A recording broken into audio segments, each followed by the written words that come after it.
Chapter 9. Invitation to Hell. Pat, pat. Running on the beach with water-soaked feet, Blake was still wearing the camouflage of seaweed, and the little murloc hid in his arms, croaking in horror. Behind him, 3 fierce naga rushed out of the water, wagging their tails, and roaring after him. Those guys were carrying heavy halberds in their hands, and each head was a circle bigger than Blake, who was the guard of the big naga Tide Prince. After the big naga was killed by Black's sneak attack, they had been chasing the skeleton man. Obviously to avenge the leader. Black used stealth to get rid of a few, but when escaping the water, he was found by the 3 male naga behind him, and this was the chase. Under normal circumstances, Black is definitely not an opponent of the 3-headed naga, whose brute strength is not inferior to the orcs. But he now has a secret weapon. Hurry up! Black held the unremarkable title spell in his hand, staring at the equipment slot of the character card, running and chanting words.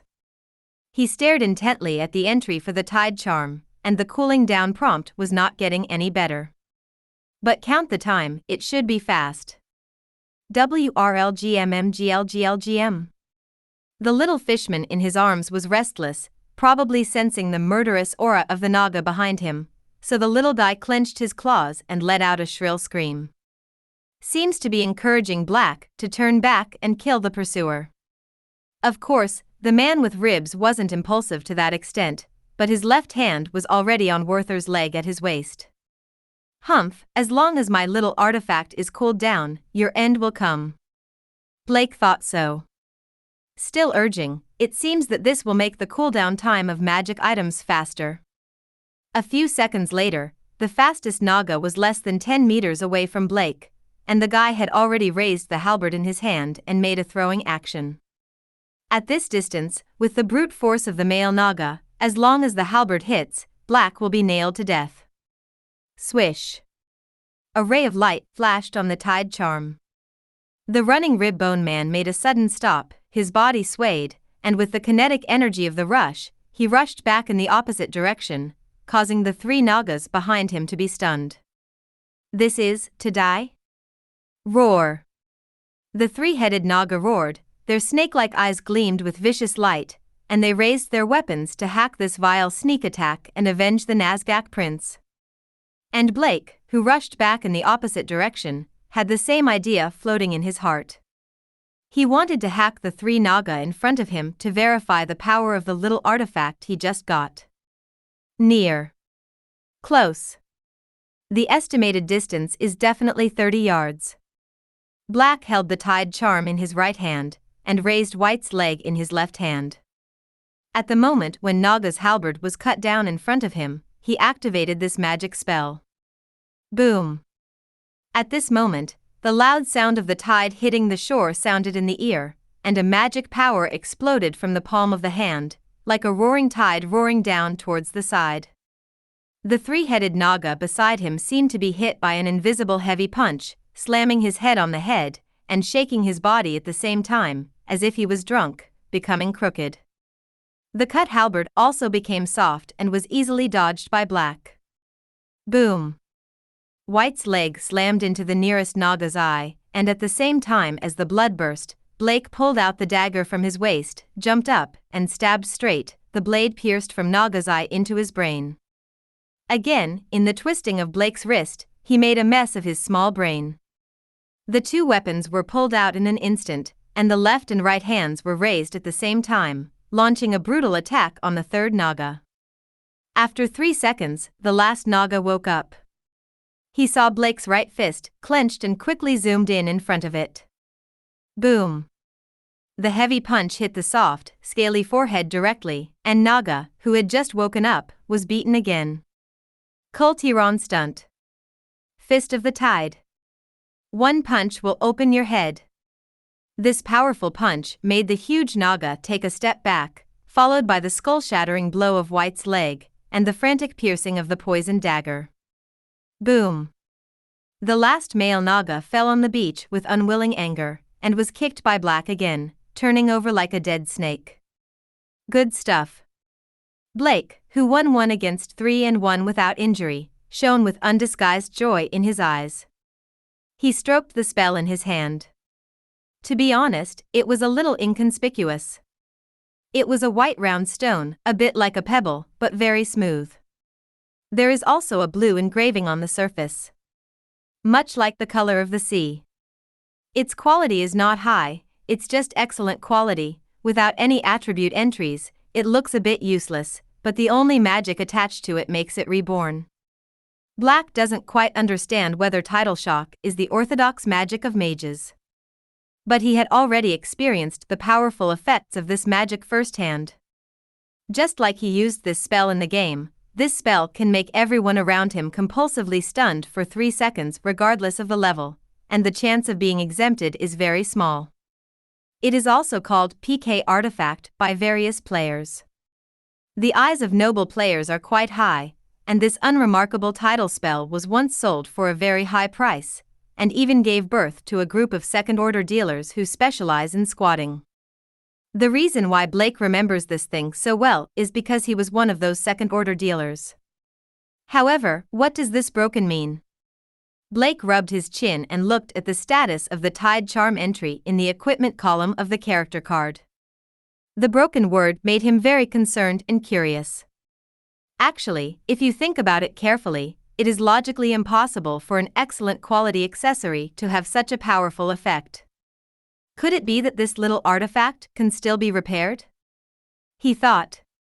Maybe someone who knows magic will help you in the future. Well, when it comes to magic, who is more suitable than Drake's little sister Jaina? This is an absolutely assured family member. Blake laughed and hung the title spell around his neck and placed it close to his body. When this thing was placed close to him, he could feel a weak force being drawn from the surrounding water. Probably the spell is absorbing magic power on its own. Black remembered that the cooldown on this thing was 15 minutes, which was good, and now he had an escape treasure that could be used once every 15 minutes. You can try to hunt the elite orcs. A bold idea appeared in the thief's mind.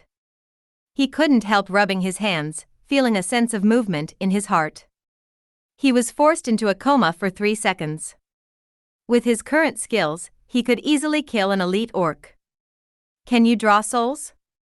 Just as Blake squatted down and searched for the things carried by the three-headed Naga, a deep and murky voice suddenly sounded behind him. Surprised the rib man. The whole person jumped up, and White's leg, which had been drinking Naga's blood just now, was already drawn in the palm of his hand. On the beach behind him, there were more people silently. He looks like an old man, but he is tall, at least 3 meters tall. Like a half-giant, he wears a heavy crimson robe with a gray hood. He couldn't see his face at all, except for his pale beard. There was a pale lantern hanging around the man's waist, much like the kind used by knights in the Middle Ages. In broad daylight, the lamp was still lit, but the pale light would hardly illuminate the darkness. Only brings more unknowns. Black noticed that when the mysterious guy appeared, there was fog growing on this beach, much like the water vapor spread on the sea in the early morning. But how to say, more gloomy. As if something dangerous in that fog was about to rush out. Behind Blake, the little Murloc Pemberba, who was kicking Naga's corpse with his legs, was also startled by this sudden appearance, and it croaked and hid behind Blake's calf. He stuck his head out, blinked his big eyes, trembling, and looked at the half-giant in front of him in horror. Can you draw souls? Seeing that Blake didn't answer, the man asked another question. The voice was strange, like muttering. The voice was dry and hoarse. It was definitely not a sound that a living person would make. You are. Black holds the weapon and doesn't sweat in undead form. But he felt a long-lost tension.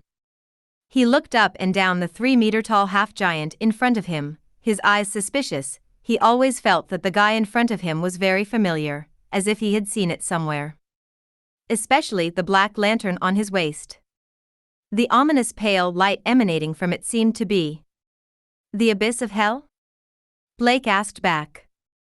This made the gray eyes under the hood of the mysterious man pick, and he began to re-evaluate the weak human being who was obviously entangled by some kind of curse. After a few seconds, he nodded and said, "I do come from the abyss of hell. Here I lead the souls of the dead to the country of shadows. Tell me, mortal, how did you do it? Can you absorb the soul with the body of a mortal?" This.